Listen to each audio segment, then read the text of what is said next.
Battle victories, yes. Anything else before we unpack a little bit? I know there was a lot there. So, God said at Horeb, you've stayed long enough. Get out and what comes next? Get out and start your journey to conquer the land that I'm going to give you. Is that something I haven't thought about as significant, but you stopped there and made us think. What was the question The why that's question significant? is that significant? You stayed here long, get out, essentially. Time to How long do time they to get stay? off get off the chair and keep going.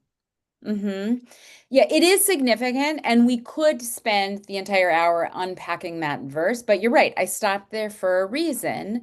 And it's worth noting that what follows, I have one more verse from Deuteronomy that we're going to look at, but what follows is kind of a diatribe that Moses delivers reviewing all of the places, and we are going to look at this, um, that that the people have done wrong, that they have rebelled, they have failed in one way or another. We're going to look at that a little bit more. Um, but I'm particularly mindful, and I stopped there for a moment, because we're kind of at an intersection here, literally in the narrative, right? You're here, you're on the road, you've set up camp, enough already, time to actually do this. So at a physical intersection, I think they're at an emotional intersection because you can imagine what the people are feeling. They're there, they're ready, and it's also a reminder that of the battles, like Ben said, it hasn't been easy and it's not going to be easy moving forward. So there's all of the emotion involved in that. It's also an intersection of time because Moses says, it's time to go. And then I realize I didn't bring all of these verses. I have one sample that we're going to look at. He then goes back and says, here are all the places you've failed. So does he want them moving forward? Does he want them moving back? Reviewing what's going on here. And it's kind of a mess, to be honest, if we look at it through that lens. Brad, go ahead. Yeah, I mean, this came up once before where God was talking about the fire and the cloud. And he said, you're going to wait until I tell you to move. So it's not like they've been marching for 40 years. They've spent a lot of time just sitting around and Right. waiting for God's instructions. And as they're waiting, they've gotten into trouble Mm, as people do when they have nothing to do and wait. And now it's let's move forward. that's a great point. Right. Great point. Points, multiple points, right? They have gotten into trouble, and it's not like they have a long, I'm sorry to, this isn't a pun, but to come back to this imagery, it's not like they have a long track record of initiating on their own. They're waiting to be led as they have been. And that's not a bad thing. That's what it's been. In fact, that's been celebrated throughout. Merle, go ahead. I also think that they have no clue what's on the other side. I mean, maybe somebody told them what's on the other side, but they have no clue what's on the other side, and they're anxious. One was sitting around with no clue, and what's this going to be like for us? What's going to happen to us? What are we going to be put through? I Mhm. think that, I mean, I know when I don't know what's on the other side of something, I get anxious. Yeah, It's exactly. normal. So it's interesting because on one hand, you're right, they don't know. On the other hand, we've had the incident of the 12 spies who went out to see what to expect there, but that doesn't change the fact that you're right, Merle, they don't really know because the spies came back and they had conflicting reports. It's filled with giants. Oh, it's a land flowing with milk and honey. Let's do it. We can't do it. So there's a lot of anxiety, I would imagine, involved in this. Douglas, go ahead. They're entering a big piece of land, and there's a lot of people already there. And so some of these Israelites got to be thinking, you know, we're going to have to do a lot of fighting. And am I going to get killed in all of this? And, maybe some of the people said, I like this side of the river better. I'm going to stay here. Right. Well, and it's also interesting that you bring that up because I wasn't with you last week, but so I don't know if you explored this last week for those who were logged in last week, but in last week's Torah portion, two of the tribes did just that. They said, you know what? This is pretty good. This meets our needs. And so we see this really is this intersection. There's a lot going on here. Cindy. Well, first of all, their leader of 40 years is about to die. So they are going to have Joshua now. So there's some anxiety there. But what really bothers me is we're talking about all the mistakes of the people, but Moses makes one mistake, and our loving and forgiving God punishes him by not allowing him to set foot in the new land, in the promised land, not allowing him to see it, or, well, he sees it from afar, but to even be buried there. I think that would have been really nice because he was kind of this unwilling leader, and he took it on for 40 years. Right. And then he's not allowed to do that one last step. And that is a gigantic conversation on its own, right? So there are a lot of mixed emotions on all sides here. Another thing worth noting when thinking about him as an unwilling leader, I think that was the phrase you used, Cindy, was that if you think back to when God first called on Moses's reaction was, "Whoa, hold on. I'm not so good speaking. I don't do so well with the tongue and the mouth. I'm heavy, heavy of tongue and lips, uncircumcised lips." So there was this whole thing at the beginning of Moses's doubts, self-doubt because of his ability to speak. And here we have landed in the book of Deuteronomy, which, as I said earlier, is primarily a series of long speeches from that same leader. So there's a lot going on here. And again, there's this speech issue, but I think that I want us all to keep that idea of Moses's self-doubt that was early, keep it in the coffers today as we read, because I don't know, I'll leave it to all of you to decide if you think that self-doubt was playing in with him, even at this point where he is feeling much more confident to be able to say, you're going on, and here's what I have to talk to you about. Susan, go ahead. So I just read something by Rabbi Sachs, which helps me with that feeling, why can't Moses go in? And he said, if I can remember correctly, that Moses himself was transformed from the leader of the people to a teacher, Moses Rabbeinu. And while he physically couldn't go into the land, his teachings and his disciples went into the land.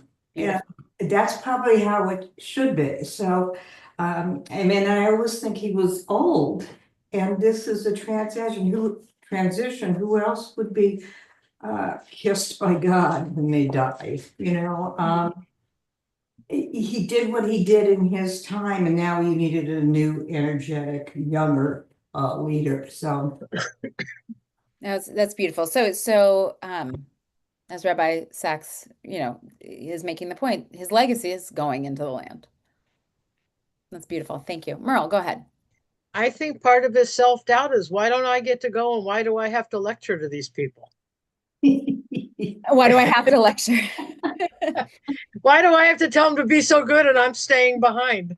That's very interesting. I like that perspective. I've actually never, that's a different perspective, but I like it because I want us to be thinking about what we weren't there. We certainly were not inside Moses's head, but what must have been going through his mind at that time, especially when we think about what is about to come. And I realize I haven't shared that text yet, but think about that as we do read on a little bit. But first, I want to just look at a commentary.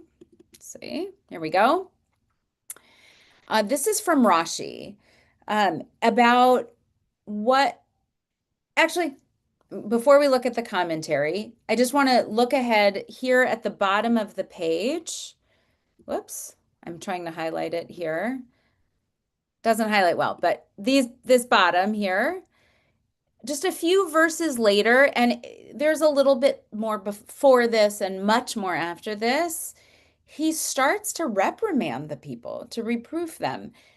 And he says, because he's saying, God is telling us, spoke, saying, it's time to move on. You've stayed long enough at this mountain. And then he begins to lecture them about all of the things they've done wrong. And one of the verses, just a few years later, is that he recounts, he said to God, how can I bear unaided the trouble of you and the burden and the bickering? Right? And we remember that Moses has gone through this over and over again through the first books 2, 3, and 4, right? Through the Torah, when Moses is exacerbated. Excuse me. He doesn't know what to do with the people. He's overwhelmed. He's overwhelmed with his own job. He's overwhelmed with the people. And this is what he comes back to when he's getting ready to send them off. Okay, I want to stop sharing for a moment, and I just want to pose this question to all of you. I want you to imagine that you are in a position like Moses, but we'll make it not Torah, right? You're in a position where you have led a group of people to a place. And this has been a lifelong journey. Maybe it's a family, maybe it's a community. And you're getting ready to leave them, and they are going to move on without you. And you are in a position where you are going to give them the instructions that they need to move forward. Or if we take the English word Deuteronomy at face value, the second telling, you are in a position, like Moses, to review some of the things that they have learned along the way. What lessons do they need, and what do you choose to review? So think about that for a moment. What lessons are you going to give them looking forward? Or what values, what lessons have they learned along the way that you want to remind them of in this moment? And answer to that question comes out in his speech. I couldn't take you anymore. You're bickering. You're kvetching. You were too much. That's what he says. Maybe the type of thing would come to your mind, likely not. But I'm fascinated by this, why he chooses consciously or subconsciously to go this route. But so are our sages. So let's see what Rashi has to say about what it is that why he's saying what he's saying. And Rashi is commenting on verse 3, where it says, it was in the 40th year on the 11th day of the month that Moses addressed them. Okay, the way God had instructed him to do. So keep that in mind. The 40th year, this is the end of the journey. And Rashi says, this tells us that he reproved them, he lectured them only shortly before his death. And the reason he says this is that he looks to the Talmud, which says the Jewish tradition holds that Moses died on the 7th day of the 12th month. So, on the 7th day of the 12th month. So this is the first day of the 11th month. So 5 weeks later, Moses is going to die. Sorry for the spoiler. Right. But from whom did he learn this? So Rashi's saying he's only doing this because he's approaching his death. And Rashi is taking a piece of text from here and a piece of tradition from here, from the Talmud, and connecting the dots and saying he's 5 weeks away and change. And that's why he's reproving them. And Rashi says, from whom did Moses learn this? Like, where did he get this from? And he says he got it from Jacob, who reproved his sons only shortly before his death. And this is what Jacob had said was, Reuben, my son, I tell you why I have not reproved you for your conduct during all these years. It was in order that you should not leave me and go and join Esau, my wicked brother. So Jacob waited. Uh, and he says, Rashi goes on, one should not reprove a person except shortly before one's own death, that one should not reprove him and again have to reprove him, and that his fellow whom he reproves should not, when he afterwards happens to see him, feel ashamed before him, as it was set forth in Sifrei in the Midrash. And similarly, Joshua reproved Israel only shortly before his death, and so too Samuel, as it is said, behold, testify against me. And also David reproved his son Solomon shortly before his death. So what's Rashi saying here? Why is he doing this at this point? Rebecca, go ahead. Well, all I can say is my grandfather reproved me shortly before he died. And I feel incredible sadness about it because I wasn't living close by. He said to me, you never called. Oh, wow. So I still think about that. And I couldn't have done, but the problem is I couldn't have done any better than what I had done. Do you, I'm going to pose a question and maybe you want to go answer it and maybe you don't.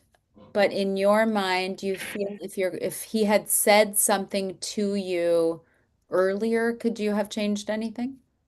You don't Probably, have to answer that, but probably not, because I was living so far away. right. Any other thoughts? Thank you for sharing that. Any other thoughts about what's going on here? We have to remember he's 120 years old at this point, allegedly. And they've been in that hot desert without air conditioning for 40 years. And it comes back to the peat run. Yeah. Okay, so he's perhaps, so given that, are you saying that because maybe he's old, he's worn down, and his what's the word? Lost his patience. He's lost his patience, yeah. Yeah, as it gets worn down over time. Okay. Brad, go ahead.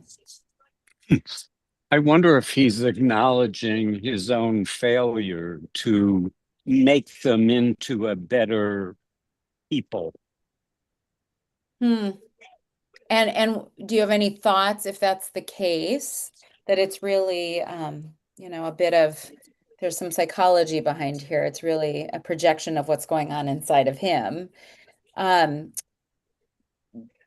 Do you think that this is something that he's doing his own self-reflection before his death? I think so. I think, like I said, I think he's acknowledging his own failures by verbalizing them. All the different ways that they have failed are a reflection on his leadership or lack thereof. Thank you. Susan, go ahead. Yeah, I find this very disturbing and not as a model to follow. And particularly, I hear it from Rebecca, when you chastise someone, when you're dying, someone else, when you're dying, that leaves a kind of distasteful feeling. I mean, it seems to me now like opposite of the ethical will Hmm. that Rabbi Leader and others have been pushing of what you hope for your descendants and acknowledging the goodness that they have, not scolding them. And I don't know what Jacob's heirs natives at. Did they become better? They were scolded. It was they were hardly blessings except for Right. Right. blood. But yet this, I don't have an answer for that question, right? What's the impact of it on them? There's no proof given in the Torah. Um, it hurt. There's no doubt it hurt. But this happens over and over and over again. So there's something to it. And again, I come back to this image of an intersection in space and an intersection in time. And there's something strange going on here because there's one other piece I want to throw in here. And again, I didn't bring all of the verses because I want us to get to this other text, but he goes on and says, you did this, you did this, you did this. When you were leaving Egypt, you did this. And it's all this reproof, except they weren't the ones who went out of Egypt. It was their parents or maybe their grandparents. This is in the 40th year. So there's a little bit of revisionist history going on here as well, right? Moses, it's all getting mixed up for Moses. He's saying, you did this, you did this, you did this, but it wasn't them. It was their Right. parents. So does that add any sense of understanding? I don't know. So I was going to say that when you first started, that he's speaking to them, but he's speaking to an audience of the children of their parents. But he Right. also doesn't say your parents did this, so don't do Correct. that. How he's saying you, but it wasn't kids, except at the very end when with the Moabite women. So who wants to be bold, throw out an emotion? What do you think are some of the feelings that are going through Moses, flowing through him in this moment? Ben, go ahead. Thank you, Rabbi. I think that he is at a loss. Moses originally said, "I'm no great leader, Rabbi." Not Rabbi, God. When God chose him, I can. And who am I? I'm a shepherd. I'm just no great leader. And so much of what was done was on the instructions of God. Maybe Moses really just didn't have that much to offer. You asked the question, what coaching might a leader give to people, their followers, if they're not going to go with them? And one would think you would want to give broad instructions, not don't forget to tie your shoes in the morning, but live a good life and be courteous or be generous or whatever the big instructions would be. And he didn't have that to give. It seems he just sort of you guys we're Yeah. bickering or what have you. So, and I don't want to badmouth Moses, but maybe they're just at that point he had nothing left, or he just didn't have anything to give in terms of leadership. He was spent or it just wasn't in his nature. Does that make sense, Rabbi? It absolutely does. It's kind of like what was said before. I think Susan said that his nerves were worn down. Maybe Cindy said it, I can't remember, right? But you're saying in more ways than just being worn down, there was just nothing left to give. And Perfect sense. nobody And was it's telling him what to. understandable. 40 Yeah. years in those, running on the track in 110-degree weather for 40 years would tire anybody up. Douglas, go ahead. I think that he was angry. I mean, he's reproving these people, saying, you did this and you did that. What good does that do to tell them what they did wrong? He should be telling them how to do better in the future rather than making them mad. So, maybe he's a little losing it. So Okay, so angry and then the commentary that goes with that for sure. Brad, go ahead. It's understandable. I mean, first of all, Ben, Brad, before you go, I just want to say, you said, lest you badmouth Moses. I don't think it is bad-mouthing Moses. I think it's us trying to take lessons of the limits of humanity, and we can all kind of relate. Yeah. Brad, go ahead. I think if you've been a good manager and you've formed your people, there would be no need for a speech at the end because they will have already internalized everything that you wanted them to do in the future. So, again, I think this is, I'm repeating myself here, but I think it's just a reflection on Moses's admission of his own failures. But the only thing, if I may, and that's a good point, Brad, but if one thinks of great leaders and sometimes all we remember of them are their last speeches. I'm thinking of, Douglas MacArthur or Eisenhower, and these moments in the end where they had these kind of great statements, whether the industrial military complex or old soldiers never die, whatever it is. There may be something to say to sort of your last message to your followers. Yeah, actually, I've been thinking Yeah, about, but as we were approaching Deuteronomy, I've been thinking about, the in academia, the last lecture, right? So we know about that. So But, yeah, can I just respond to yeah, that? And I think it's a good point. But on the other hand, when I was a manager, I retired. All the people that I retired to a group of people, all of whom I had hired and I had formed and developed over the years. And it didn't occur to me at my retirement party to be giving them advice because I felt that they'd internalized whatever I had to say you felt like you had done your for job. them. I felt I had done my job And I at think that both can be point. true. Yeah. I think Both can both be can be. true, Ben. Can I So, say yeah. something? Can I Um, say something? sure, Helen and then Susan. Okay. I think that Moses was disappointed.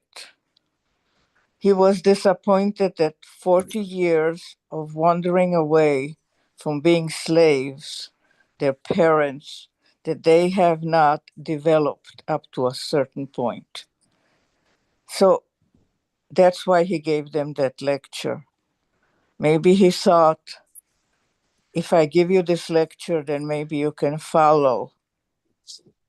Okay, thank you. Very helpful. So we have on the table, I know I'm missing some, anger, disappointment. What other emotions? Susan, go ahead. Oh, you're muted, Susan. Yeah. But he also gives hope later on, right here, doesn't he, in here? In Devarim, if you do this and if you do that, you can avoid all these pitfalls. So now we hear the castigation, and I agree with Brad, there's disappointment, but there's also the flip coin to this. I mean, these are the do's and the don'ts, essentially. Right. And you make a very good point. This is the very beginning of this. We have an entire book ahead of us. But I have felt that feeling when I'm finishing a class. It was the last day of Browerman this year of our Judaics class that I had taught all year.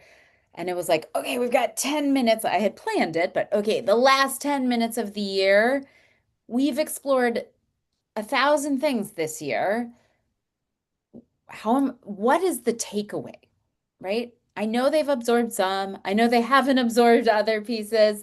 What is the actual takeaway? And there is kind of a rush that comes. Like, I want to make sure that I can wrap a bow around this. Now, Deuteronomy is not wrapping a bow around anything, to be clear, but there is that kind of intensity of that moment, that intersection again, of trying to make sure that he's giving them what he wants to give them with all of these motions involved.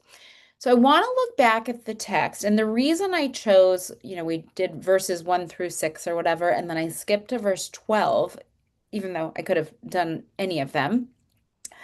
I want to look at one Hebrew word that I think puts on the table all is very evocative to me and puts on the table all of the emotions that you have laid out and probably more. So it's in this verse. Which one am I looking at? This one. Oh. Nope, wrong one. Sorry. It's the same thing, but I don't like that format as much. Okay. The word here, and if you see this here at the bottom in Hebrew, it's bold. The word is echa, and the English I put in italics is how. Echa esa levadi. How can I bear unaided the trouble of you and the burden and the bickering? How? How? I don't know about you, but when I see that word, I see a lot of emotions in that word. Maybe it's anger. Maybe it's disappointment. What else? I'll just throw out there, I hear sadness, immense sadness in that word as well. Does anybody hear any other emotions in that particular word? Disappointment. Disappointment. Great. Merle, go ahead. Fear. Mm, same word. Fear in the sense that why was I chosen to do this and how am I going to accomplish it? Interesting. Now that I'm at the end, I still can't make sense and it overwhelms me. And I'm afraid of the fact that I was chosen for this. How am I going to accomplish it? I'm not going to be with you to the end. So, yeah, there's a lot going on in that one word. Douglas, go ahead. Uncertainty about how to proceed and why did this happen? So uncertainty about how to proceed and why did this happen? And of course, but those are two different things because, and again, we're back to the intersection. Uncertainty about how to proceed is looking forward. Why did this happen is looking backward. But yes, to all of the above. Douglas, did you want to add something? Well, confusion. I don't know how to proceed. What should I do? Yeah, and simply just how? Just the question of how. All of that is part of this word, echa. So that word may or may not be familiar to you, but it is not the only time that the word appears. So this is where we make a bridge to the next text. Isn't that Jeremiah?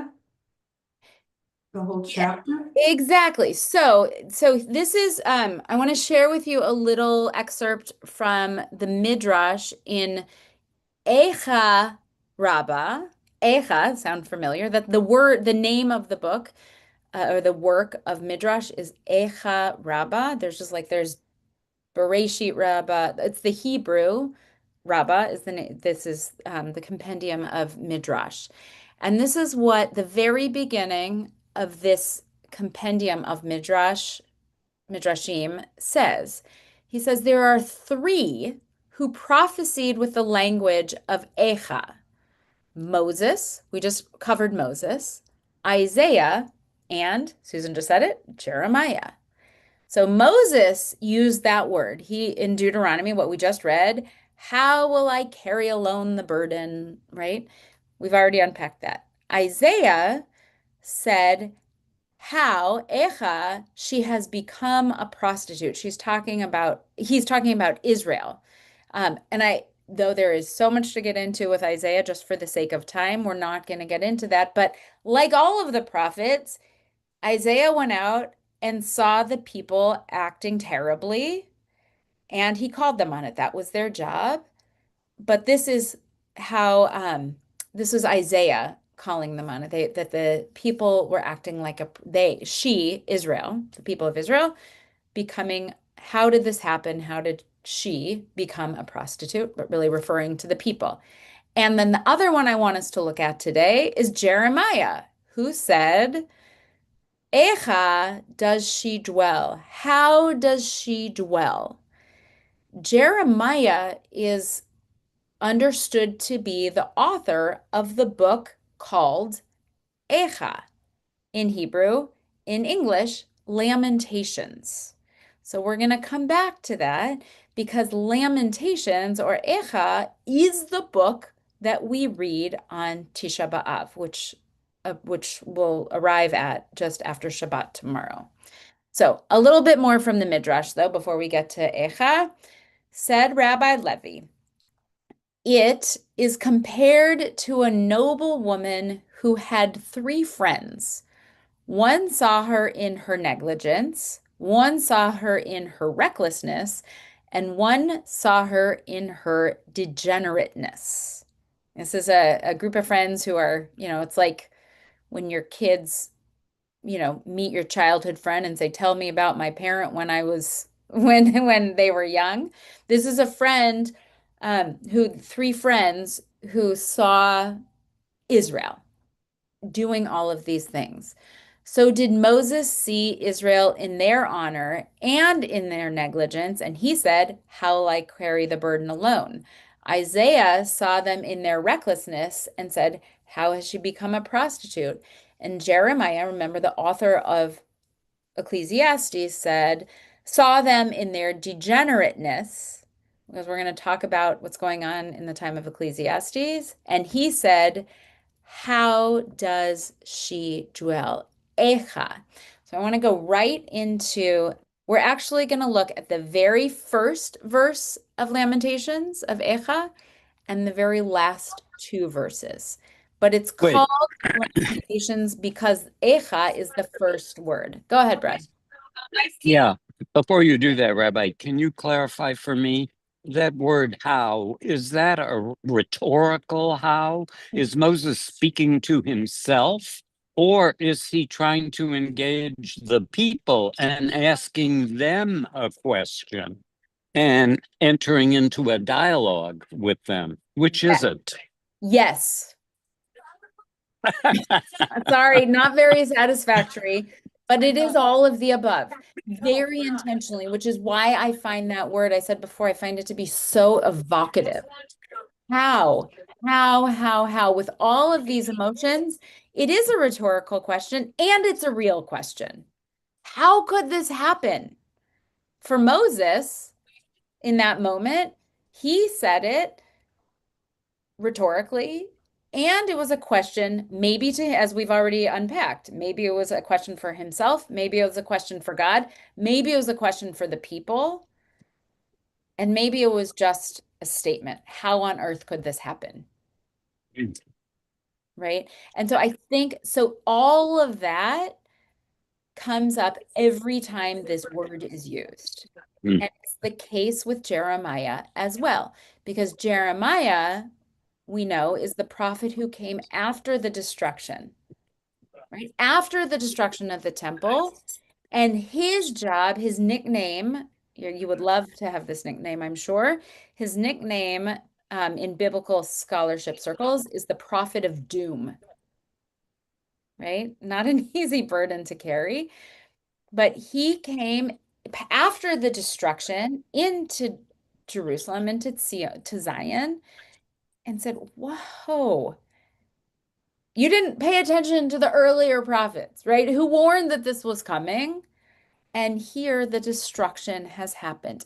Echa. And Tisha B'Av is also worth stopping to note before we read. I was going to say it afterwards, but it's worth stopping to note before we read. What is Tisha B'Av? It is the commemoration of the destruction of the temple, the first temple and the second temple. And it has become the day on which so many of the collective devastations that have hit the Jewish people are commemorated. It is widely understood to be the saddest day by a lot on the Jewish calendar. It's a day of collective mourning. It's a fast day. People don't eat. But it is a day of collective mourning. And it is a day when the Jewish people are supposed to say, Echa, how? Which is why, again, I'll go back to my commercial, having these soldiers with us on Saturday night who can reflect on what their experiences were like on and since October 7th. And but it's more than that. And it's more than that. For the soldiers, they've been asked to address how they're finding hope and resilience. But that's what the Jewish people are supposed to do. So it is a terribly sad day of reflection. And at the same time, there's supposed to be a lesson that comes out of it. I don't know what that is. It's overwhelming because we're at another intersection. Guess what? Another year, another Tisha B'Av, another intersection. But I want to look a little bit at just like I said, the first verse, because it sets up the word more than anything. And I want to look at the very last two verses of the entire book. The book is 5 chapters, it's not long. But I think the beginning and the end offer a lot of understanding here. Chapter 1, verse 1, Echa, how? And a lot of translations, to your point, Brad, or to your question, I actually changed this translation, which I believe is the JPS translation from the Jewish Publication Society. I changed it. It said, alas. Many translations start with alas. It's a statement. It's not a question. Alas, but I put how because of our conversation. Lonely sits the city, Jerusalem, of course, is the city, once great with people. She that was great among the nations is become like a widow. The princess among states is become a thrall. And this book of laments, that's why it's called Lamentations in English, is just that. It goes on and on and on about how lonely Israel is, the city, the people, all you want to read into it. And it is, even when you hear it chanting, it has its own trope that sounds like crying. We're supposed to feel that way on Tisha B'Av when we think about the destruction. That destruction, the first temple, the second temple, and so many calamities that have befallen our people. So we skip to the end, and it's this rush, kind of a cacophony of emotions. It's very powerful. And it ends with a plea, a plea, a plea, a plea that you've probably heard sung, because sometimes we bring the melody comes up at the High Holy Days. But I want to point something different. After reviewing Jeremiah, Echa, reviewing what has gone on and where things sit and how bad things are for Israel, it ends with these two verses. Take us back, Adonai, Hashivenu Adonai Elecha v'nashuva. That might sound familiar. Take us back, Adonai, to yourself, and let us come back. Renew our days as of old. Chadesh Yameinu Kakedem, if that sounds familiar. And then the last verse, for truly you have rejected us, bitterly raged against us. And that's where it ends. And then when we chant it, I'm going to point this out and then explain why in a moment, because it goes back to our earlier conversation. It ends with a reproof. You have rejected us, bitterly raged against us, blaming God, right? And then when we chant it, we don't end there. The tradition is to go back and chant the penultimate verse again, the second to last verse. Take us back, Adonai, to yourself, and let us come back, renew our days as of old. So, given what we talked about when we were looking at Devarim, why does it not end with this reproof of God? That's bad. Yeah, that's a good answer. It's bad. Yes. He goes back as hopeful and prayerful, but you don't end with reproof. That's horrible. You don't end with reproof. And that is exactly what the tradition says. That's right. But the book itself does end with reproof. So here we are at an intersection of time again. Ben, were you going to say something? Well, just that to me, it kind of ends with another chance that, it's not the end, but that you have a chance for better. Right, right.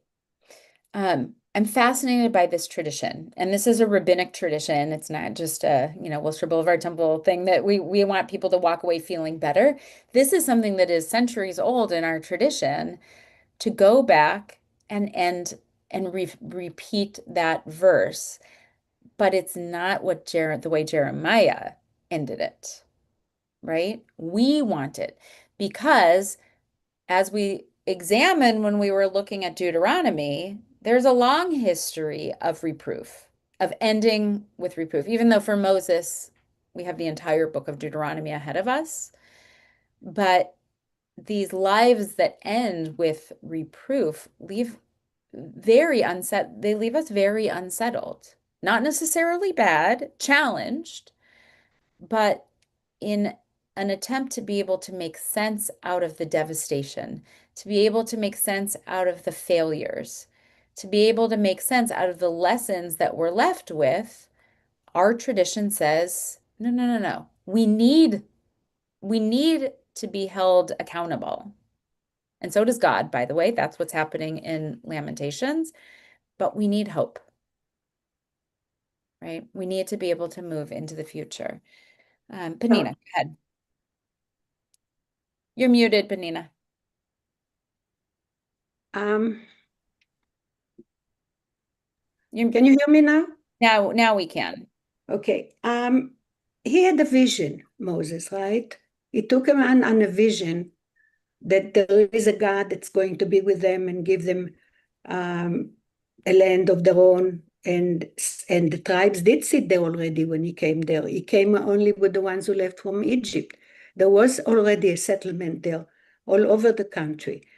The question was that he did not foresee, I see the geographical, historical taken by the different empires that liked it and wanted to be there also, like Rome and Greece and the Philistine in the beginning. Those are not things that he could vision on the way in the desert at that time. So that's why the word is showing up again and again. At the time, they met other nations there. I think that was a surprise for him. He thought that because the 10 tribes already settled there, those are just supposed to join them, that it's going to be easy. But you see it all over the world today. It's not just us. That countries are fighting geographically about borders, where they're going to be. So what's theirs, what's not theirs? It's like history repeats itself. He comes there and he thought that all his vision and all his covenant with God isn't going to be fulfilled. That's right. Because they're complaining and they're afraid to go in. So all these 10 commandments that they walked, that should be the reparation of the whole world, it's when it was close to home, he didn't see it happening. Yeah. Because when they came, there were other nations there. But that's not only there. In the whole world, we have this. The question of ownership. So he was disappointed because he was hoping that everything is going to be settled and they're all going to live together in peace with the other people. That was his vision. So, right. And so he didn't vision to destroy the others. He didn't want to get rid of the others. He wanted to live in peace with the others. Of course, right? And so there's and this is part of that lament that I think any thinking, feeling, breathing human being can feel, the sense of Yeah. ואהבת disappointment לרעך כמוך. that things don't necessarily turn out the way we hope. And so Yeah. when we're near the end, what do we do with it? Susan, and then I want to just There is also a sentence that Panina, says, okay, Panina, I'm going to turn it done. over to Susan. Thank you. Okay. So I'm glad you raised that with the hope. I mean, Hatikva is the national anthem of Israel. And I, in the Torah that I've been reading, the commentaries always say, you don't end, rabbis didn't like ending on a dour note in a parasha, you give hope. And, you know, that's the most,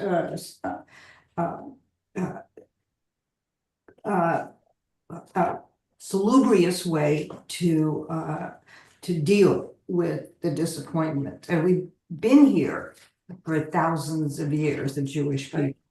And through all these destructions, what has it kept us going was Yeah. the civilization that we hope to institute and hope for a better future. Hope and a sense of peoplehood. I mean, I'm going to take your civilization and peoplehood. And with this, I'll just give a little, maybe to see if we can make some sense out of this. I feel like I'm at that intersection myself now as we bring an end to our hour together. But we think about what we know of the destructions of the of the two temples. The first temple was destroyed because of external forces that came and destroyed. The second temple is most commonly understood to be to have been destroyed because of what the rabbis call sinat chinam, senseless hatred within the Jewish people. And so these messages, Panina, you said it, many of you have said it, the history repeats itself.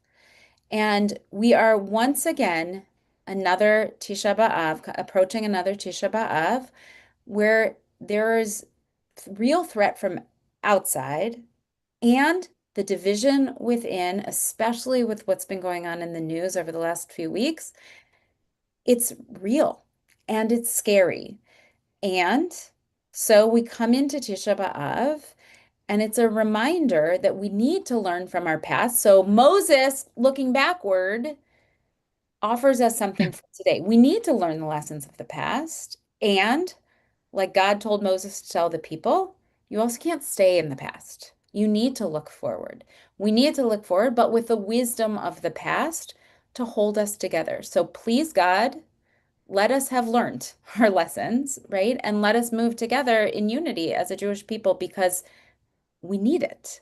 We absolutely need it. And so, again, one more time, a shameless plug for these soldiers who are going to come and share their stories of their lessons learned, but it's going to be hard. I mean, it is, whether you're with us for Saturday night or not. When we think about what happened on October 7th and what has gotten us to this day since October 7th, it is hard. External, internal, and we need to take the lessons and move forward with hope to return us. Maybe return. I'm also fascinated. Hashivenu Adonai Elech v'nashuva kekedem. Take us back to the way it was. But at what point on the way? Where? What it was like, at what point do we want it to be, right? How far back do we want to go? And I would simply offer, take us back to ourselves, to really knowing in our core what lessons we've learned as a Jewish people and as human beings to be more like God and treat each other that way. And treat each other that way. All right. Shabbat shalom. Shabbat shalom. Shabbat shalom. Thank you. Yeah. Thank you, thank Thank you. you, Rabbi Lewis. Have a Thank good you. one, Thank you. everybody. Shabbat Take shalom, care. everybody. Shabbat shalom. Shabbat shalom. Shabbat shalom. Thank you, Shabbat Shalom. Shabbat shalom.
Mm.